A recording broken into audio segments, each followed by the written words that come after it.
kerja dokumenter ini yang paling menarik apanya, Mas? Karena saya sendiri lebih suka riset, lebih suka mengetahui hal-hal baru. Itu yang akan menjadi menyenangkan di situ ketika itu sudah bisa divisualisasikan gitu. Ya, oke. Misalkan di daerah Sulawesi, di pedalaman itu ada kasus yang seperti ini. Yang sebelumnya saya di kuliah saya mungkin tidak menemukan hal yang semacam itu. Saya sama Ahok itu pernah 2 minggu itu mandinya itu di Kubangan, Mas. Mandinya di situ, itu enggak tahu yang mandi di situ kebo. Saya atau kebo atau babi, saya enggak tahu. Pokoknya tempat mandi di situ, ya udah di situ aja. Jadi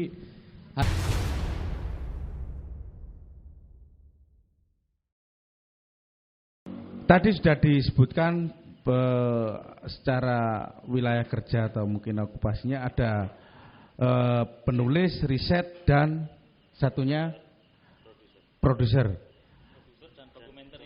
dokumentaris. Nah, sakjane nek gawe film dokumenter ambek fiksi kan angel dokumenter, Mas. Nek jariku. Iki kan jarine wong awam.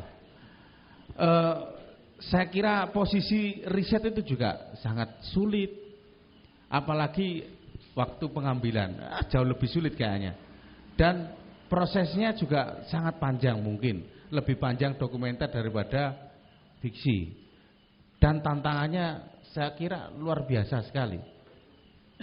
Saya cerita ini enggak berarti apa-apa. Saya bisa merasakan sulitnya itu ketika dulu yang Kikfest itu Pak Chandra mengatakan bahwa dokumenter itu sulit, apalagi tidak ada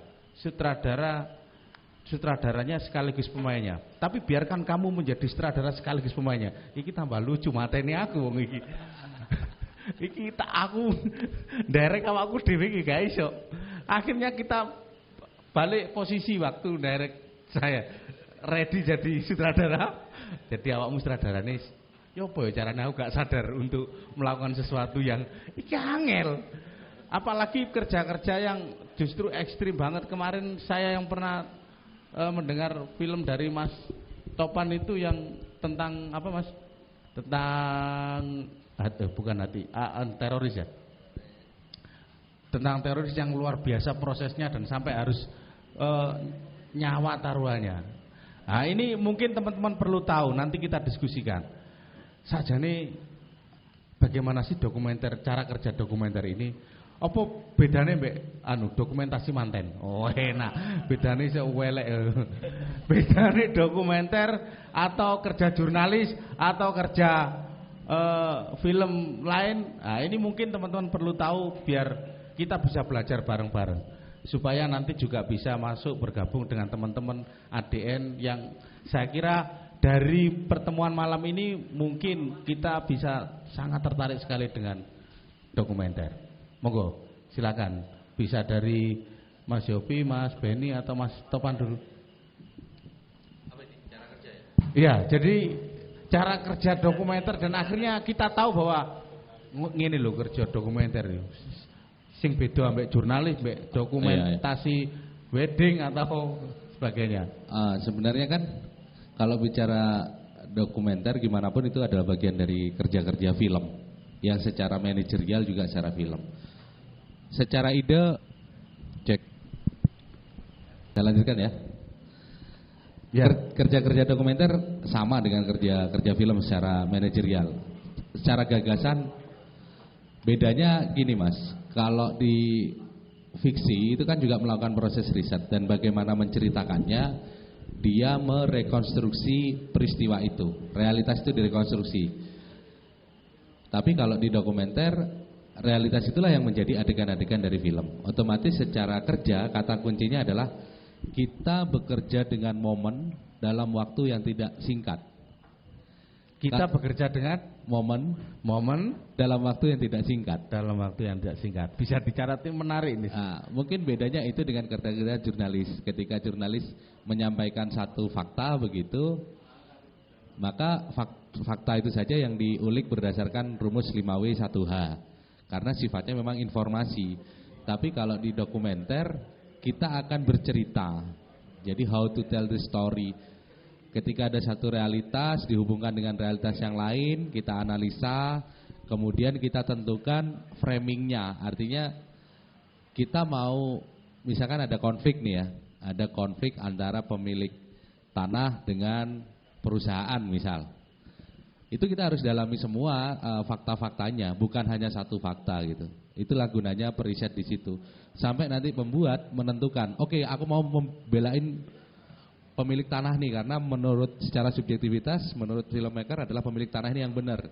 Kemudian film dokumenter mengambil porsi, mengambil positioning untuk membela hak-hak pemilik tanah misalkan. Kayak gitu sih Mas. Kenapa kemudian balik tadi ke okupasi? Iya.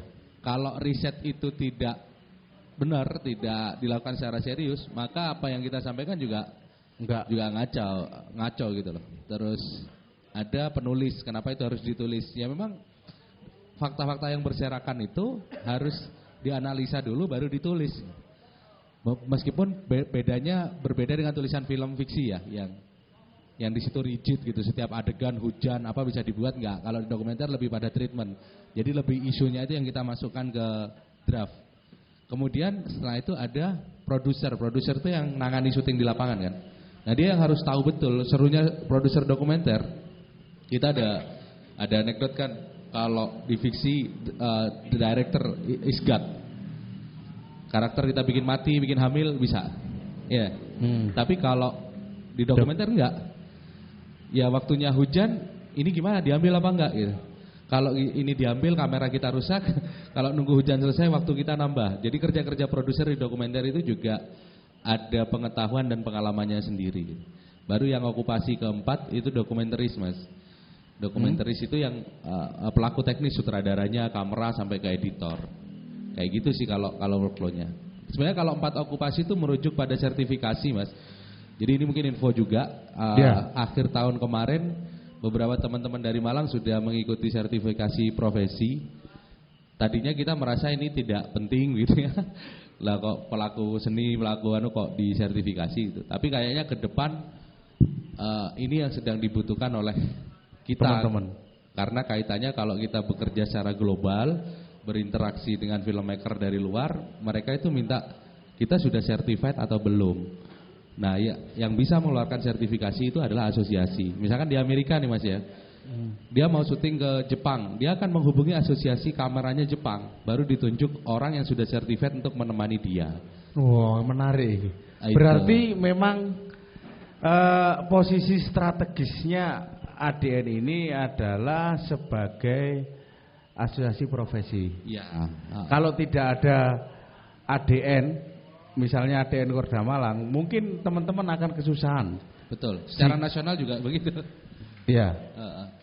Wah, iki ya. Berarti positioningnya memang sangat penting di sini.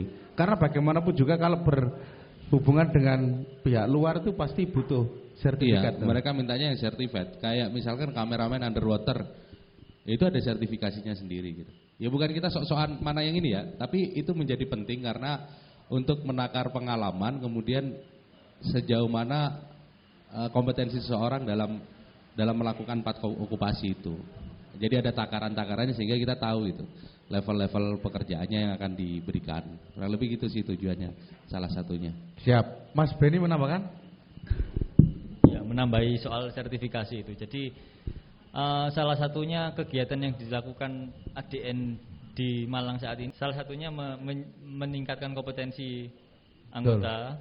Jadi biar nanti ketika ada produksi yang harus membutuhkan sertifikat, kita sudah siap dengan. Berarti misalnya teman-teman bergabung ke ADN itu ada tahapan atau mungkin ada, nggak tahu apa yang dilakukan oleh ADN sehingga mendapatkan sertifikat, itu seperti apa polanya?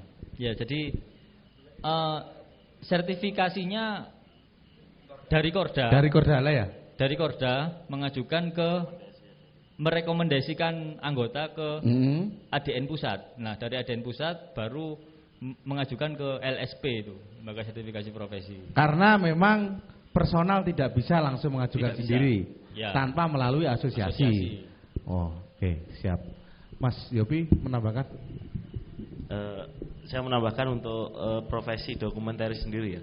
Kalau misalkan tadi dibandingkan sama fiksi, mungkin tinggal perspektif orang itu saja sih untuk menilainya sendiri. Bagi yang memang sudah berawal dari fiksi, mungkin ketika nanti nyampe ke dokumenter, ya sedikitnya juga memanajemennya untuk waktu kita ngambil adegan ataupun apa itu mungkin agak bingung juga. Shock terapi.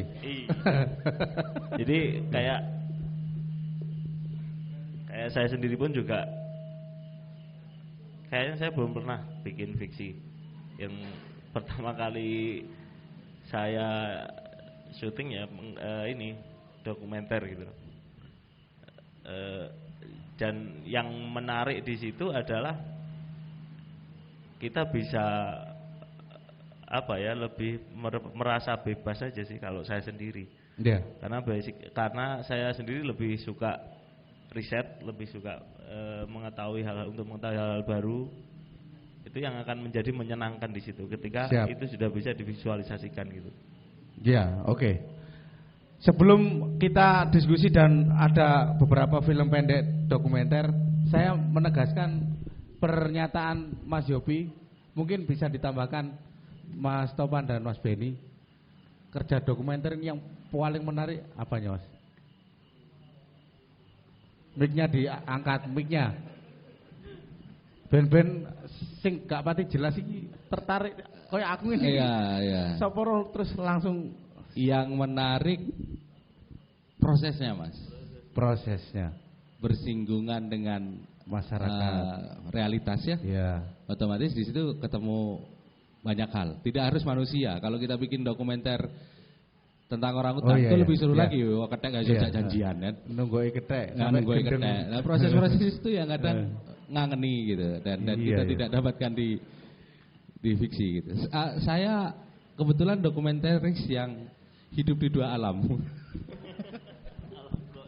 Hidup di dua alam. Salah satunya di fiksi. Kemarin saya ngerjain film fiksi panjang misalkan atau fiksi pendek. Bagi saya kenapa harus fiksi, kenapa harus dokumenter? Semuanya itu adalah cara bertutur. Kadang ada hal yang bisa dituturkan dengan dokumenter, ada hal yang tidak bisa dituturkan dengan dokumenter. Saya beberapa kali mengalami seperti itu. Ada satu riset dokumenter yang tidak mungkin saya dokumenterkan karena menyangkut etika, karena menyangkut menarik. Ya. Karena menyangkut pertanggungjawaban secara sosial, maka hajat hidup orang banyak.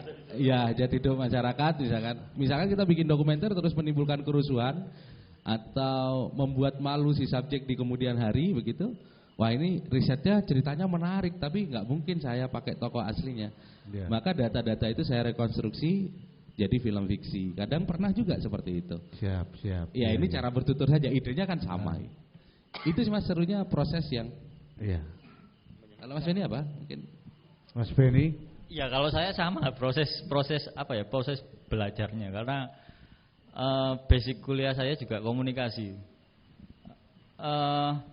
Beberapa tahun lalu saya kebetulan dapat project di beberapa daerah yang di situ bersinggungan langsung dengan masyarakat adat gitu. Ya, yang sering kan beliau ini kan di luar angkasa, di luar planet, di luar daerah, di luar pulau. Ya, yang menarik di situnya sih. Jadi saya tahu misalkan di daerah Sulawesi, di pedalaman itu ada kasus yang seperti ini. Yang sebelumnya saya di kuliah saya mungkin tidak menemukan hal yang semacam itu. Oke. Orang dokumenter itu apakah paling setia daripada pelaku film lain? Kalau nggak setia, buyar loh. Wis kadung diriset njupuk ngenteni udan. Paling paling tekun atau paling pasrah? paling konyol kan. paling iya, paling iya, konyol. Banyak kan peristiwa terus yang kemudian bagi kita itu ketawa sendiri. Apa ya, dewe ado-ado ini. Saya sama Ahok itu pernah 2 minggu itu mandinya itu di Kubangan, Mas. Mandinya di situ itu enggak tahu yang mandi di situ Kebu. saya atau kebo atau babi, dia enggak tahu. Pokoknya tempat mandi di situ ya udah di situ aja. Jadi hal-hal yang akhirnya membuat kita itu merasakan kehidupan yang tidak seperti biasanya kita lakukan. Kayak gitu sih. Oke. Oke, teman-teman, saya yakin dokumenter ini menarik sekali. Kita lihat buktinya. Nok kaos iki diwaca rek, iki kaos ADN Kordaman. Mas. Melihat dengan mata, merekam dengan hati. Mari kita lihat dokumenter yang sudah disiapkan oleh teman-teman. Ayo Mas Beret.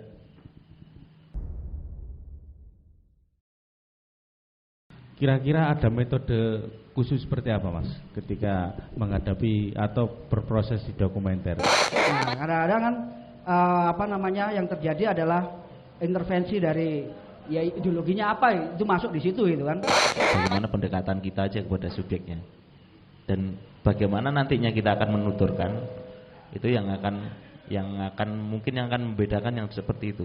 Bahkan film-film biopik hari ini seperti Soekarno, Kartini itu ada yang menganggap bahwasanya itu masih masuk ke dalam dokumenter yang performatif.